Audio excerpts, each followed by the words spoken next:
Songland Season 2. Okay, I would love to know, what did you learn about Season 1 that you're taking into your game plan for Season 2? Well, Season 1, I think I was just barely hanging on. Just the idea of like, okay, you're gonna be on this TV show. I've never done anything like that.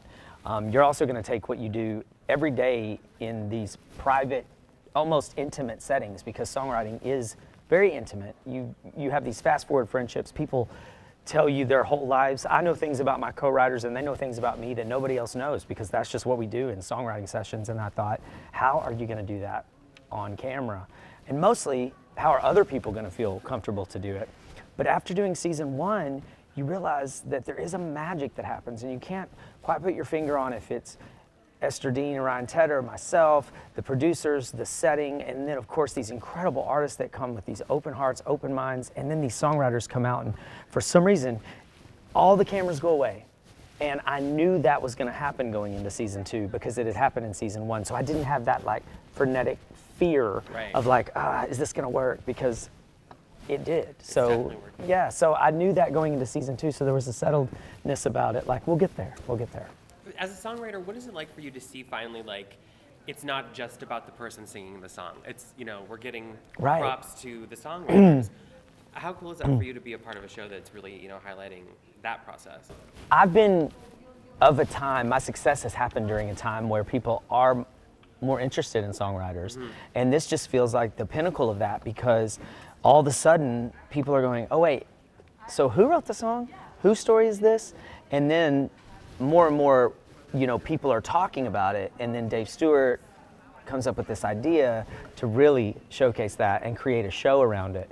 I mean, honestly, I don't know how they knew this would be interesting. We've taped a lot of songwriting sessions. I've done songwriting sessions with Kacey Musgraves in the room with a camera for hours and hours, and what happens is people look back at them and they go, oh, y'all really just sit there most of the time. Because that's what, you know, it's almost meditative. But by keeping the cameras rolling and grabbing the best of what happens, you really do get to see that evolution. And I'm just so glad that people get to see that the heartbeat of this. I mean, music in general, it's hard to say what would music be without songs. I mean, they exist together. And so I'm glad that people are shining a light on the people that do it. Since you brought up Kacey, I mean, you know, you have written 2 songs that for the LGBTQ community I think are so important and so impactful. I know Follow Your Arrow that you did with Kacey and Brandy Clark, and then also Rainbow with Natalie Hemby and Kacey, obviously. Yeah. Tell me what it was like to, I mean, you said it was just you guys sitting there, but I mean, to have that idea to write 2 songs like that, I mean, what was that like? Well, you know, I have to just give that credit to Kacey, because I actually, especially with Follow Your Arrow, because that was in 2012 when we wrote that song, 2013, and I didn't go into any songwriting session with an agenda to write a song that was an anthem for the gay community, because that felt a little too on the nose for me. Like, people would be like, oh, well, of course you want to wave that flag. And I was a little bit scared in the country music world that it might hurt my reputation or that it would brand me. But Kacey doesn't have those same limitations or fears. She says exactly what's on her mind, and in turn has really helped me do that. Follow Your Arrow was just something we were just messing around with. I mean, she had taken this idea to Katy Perry, this hook, follow your arrow wherever it points, and then luckily Katie said, I think you should say that for yourself, and she brought it to Brandy Clark and I, and Kacey already had such a direction. What an honor that Brandy and I, being out artists, songwriters, that we got to be with this this incredible gay ally, and that she was ready to wave her hand and say, you know what, it doesn't matter. It's like, follow your arrow, do whatever you want. And and then with Rainbow, that song has taken on a completely new meaning for me. We wrote that song right around the time we wrote Follow Your Arrow, actually. And it's become a much more personal song to all of us for different reasons. But we lost someone in our family this past year. It became our family's anthem. And Kacey actually and Natalie sang the song at her funeral, and it has a far more reaching, you know, it's a vessel far beyond just this community. It is for all people who just need just to see that there is a rainbow. Those kind of songs used to seem really cheesy to me, but now, being a part of a song like that, I realize how it heals and changes, because it's healed me. I'm able to listen to that song objectively. It's more about just trying to help. And so the fact that it also became this anthem for the community, I'm just so along for the ride, and just so happy that Kacey knows herself well enough to speak up and is brave. You have been in this business a long time. You, more than 40 #1 hits in country. They're all my favorite songs, and I'm not just saying that. Thank you. What was it like, you know, before you came out, to be gay and in country music? Because I think even in the couple years since, it feels like it's a different place now. It is. But in the beginning, I would imagine it was a whole different situation. Well, it's definitely different because of people like Kacey. I have to give her credit. She's a big part of that. You know, I moved to Nashville originally in 1994, and at the end of the 90s, there was an artist who was in the closet, and his name was Ty Herndon, and he had, hey Ty, and he had some big hits. And what happened was, when he was outed, his career really, you know, hit a wall. So for someone like me watching that, that was scary, thinking, well, maybe I shouldn't come out. And I want this dream so badly. All I ever wanted was to be in country music. And all of a sudden, it looked like those two couldn't go together. And so that kept me in the closet longer. But ultimately, because of Ty and because of some other artists like that who did step out first, even if they were pulled out of the closet, it at least shined a light on the fact that there are gay people making country music. So I know when you said that when you did come out, it gave a new authenticity to your songwriting. Yeah. I'd love for you to talk a little bit more. Well, because prior to that, what would happen is I would go into writing rooms, and I was so conscious of the pronouns I was using. If I talked about a relationship, I'd get so caught up in what story did I tell, who did I say I was dating, and that completely cast a shadow over my ability to tell the story in a truthful way. What happened once I came out was, and realizing that everybody knew and didn't care, it didn't matter what pronoun I used. I was no longer worried if a he or a she came out of my mouth. I was able to write the line properly, and in doing that, my songs became much more universal to straight people too, because a heart is a heart, and we all hurt and love the same.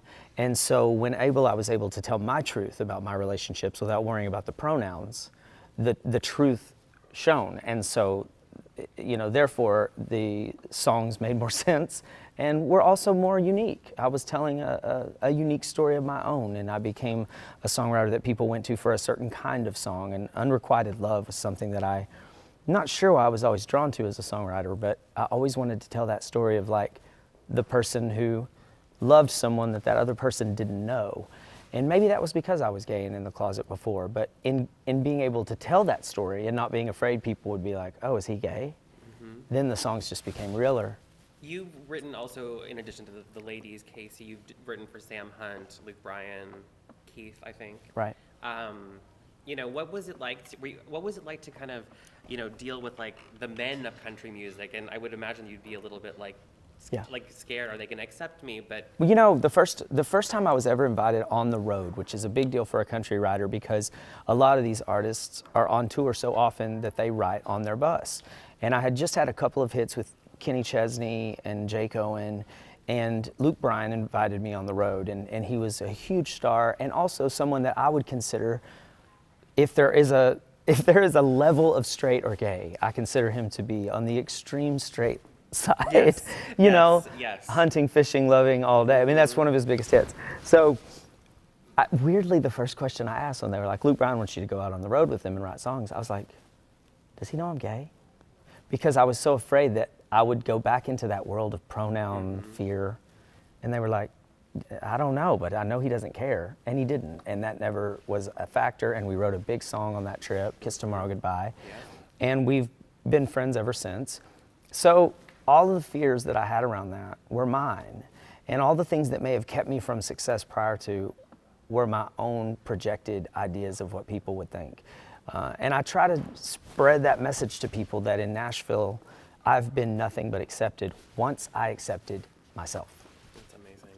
Now, flash forward, you are married with kids in Nashville and LA, back and forth. What has that done for you to kind of have little ones and to kind of settle down? Well, it has exhausted me and aged me a good 20 years in the 7 that they've been alive. You did great, though. Oh, thanks. That was something I didn't know I'd get.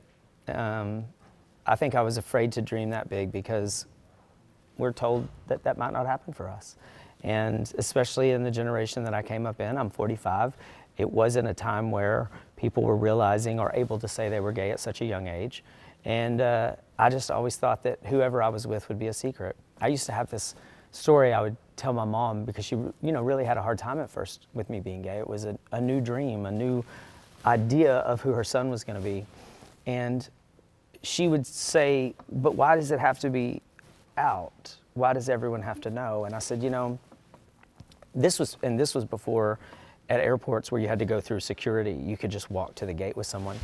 And I said, you know how when you go with your partner to the gate at the airport and you kiss goodbye and watch him get on the airplane, I don't think I'm ever going to get to do that. Oh my goodness.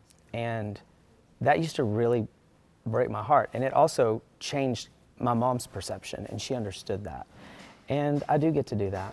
And I get to do that with my husband and my kids and all the friends and family. Nobody ever thinks anything different. I had a wedding in Mexico with all the guys that I grew up with and all of my straight friends from Nashville, and everyone was just so overwhelmed with love. And that was it. And it's really, it's an incredible thing to be a part of, but I know that was a long-winded answer to just, that was beautiful. I'm really, really blessed. One more question about the show before I let you go. I hear there are some big country heavyweights coming into this season. I think Martina McBride, Lady Antebellum, and also Boys to Men, Ben Platt.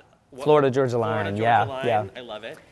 What's it like been having, that's a great lineup. It's a huge lineup. I'm very starstruck, no joke. I mean, I have sat next to Usher and could barely look over at him and just trying to keep my composure. Yeah.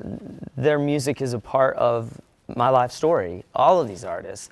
And even if they're newer like her, she has no idea the influence she's had on me, this 22-year-old phenomenon. And I am just as starstruck as these songwriters. I mean, maybe that's not even possible because maybe they're starstruck by those of us sitting there because they love songwriting and they know what we've done. But I mean, I try to always just let them know. It's like, oh yeah, so that's Usher right there. He's sitting right next to me and I'm with you. This is scary that you're pitching your song right in front of him.